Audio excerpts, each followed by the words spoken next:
So this month's Q&A topic is attitude and health.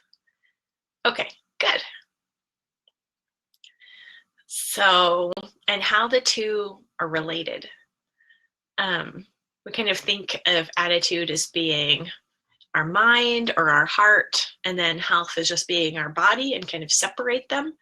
But they really are, we're all whole people. So the one affects the other. They both affect the other. And I'm no doctor, and I haven't, like, health and wellness is not my topic. But I think it's still something worth thinking about and figuring out because it's important that we bring a good version of ourselves to our homes. Yeah. Well, there are people that focus really just specifically on this topic. And like I said, it's not my expertise or area of strength necessarily. I just know that it's important.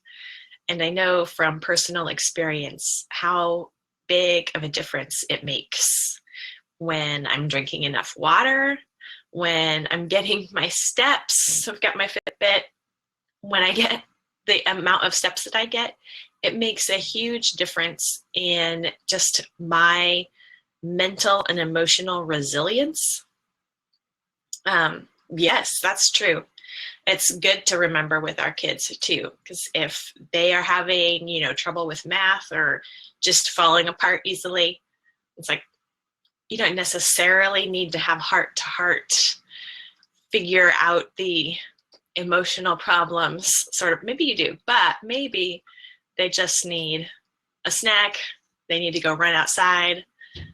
Running around the house 5 times, that is a favorite. Yes. And what you're eating too. Yeah, that makes a big difference in the kind of energy that you have available and that the kids have available too.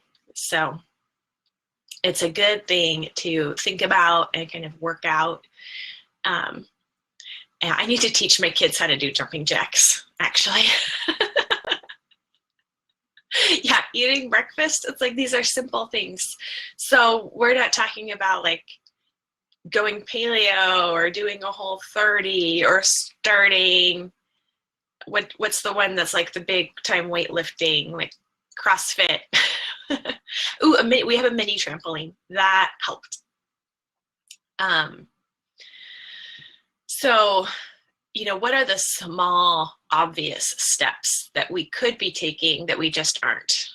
And how to baby step into those to make them doable and realistic. And then I think it's easy once you've started down that path to keep going and to add a little bit by little bit, especially because you start seeing how much better you do feel. And this is a good time to think about it because at least around here, it's been a pretty difficult winter. And the sun's just starting to be more regular and it's not as cold anymore. I know I've seen on Instagram some people posting snow, but I just can't. I'm done with snow. Good morning, Tina. So this is, at least it is for myself, so I hope it is for you guys too, a good time to remember, okay, the reason why I'm feeling crummy is that it's been dark and cold and I haven't been getting my steps and I've been drinking a lot more caloric beverages, like warm beverages that have calories. And so, yeah, it all kind of builds up and I need a reset for in the last couple of weeks. I've been back to increasing my water, trying to increase my steps. It was a lot harder than I thought. I'm so out of practice just in, I just got to get up and go get some steps here and there throughout the day. It makes a big difference, but it's a habit that has to be built. And they're all habits that are easily lost. So it's not a one-time, like I'm just going to figure this out, put it into place, and from here on out, I've got it, unfortunately. It's more of a, okay, what are we going to do now? And we'll get it working. And then we've got to keep working it and reevaluate and realize that, you know, there are going to be times for various reasons that we'll fall off the bandwagon.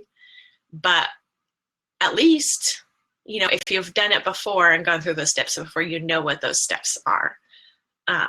Like I knew the first easiest thing that I could do was increase my water again, because I was hardly drinking any water. I was like, you know what?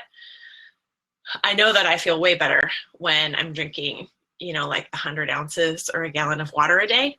But that is huge to go from like 20 to 100. And it was not a 1 week process. But I had learned that habit before, and I tried various ways, and I knew what worked for me. So, you know, I have my jars, put lemon in them, have multiple jars in the fridge so I could just pull them out. When one's empty, refill it, put it in the fridge and swap it.